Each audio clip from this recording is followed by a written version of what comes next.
2188 modelimiz uzak. Bu litrechasinden geldi. Görüp turganingizdek 4 motorlu bo'ladi.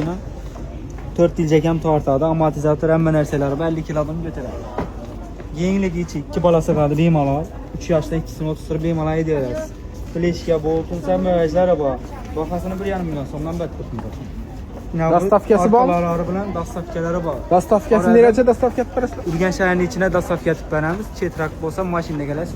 Shu 1,5 million so'mning ichida dastavkasi ham ichida bo'ladi. Bu necha motorli? 4 motorli bo'ladi. Yonishlari ko'rib turganingizdek, oldilari, orqalari, ibellarni odam yonadi. Telefondan boshqarsa bo'ladimi? Telefonda boshqarsangiz ham bo'ladi. Telefonda agar pulni sindirib qo'ysangiz, bo'lib qolsa, shtrix kodni kiritasiz. Shuni kiritgandan keyin telefonda boshqaradigan priklajiniyasi bor. Shunda boshqarib ishlataverasiz. Shu 1,5 million so'mning ichida dastavka ham qilib berasiz. Dastavka ham qilib beramiz. Chetdan turib zakaz etsam bo'ladimi? Chetdan zakaz etsa, Rossiyada ishlaydiganlar, chetda ishlaydiganlar uchun telefon nomerlaringizni qoldiramiz. Telefon etsalar, uyga dastavka qilib beramiz. Ranglaring chiq svetlari bor? Qora, seri, qizil svetlaridan. 3 xil svetidan boy. O'zi yengiladi. Bemalol ko'tarib, o'zi kiritib ishlatadi.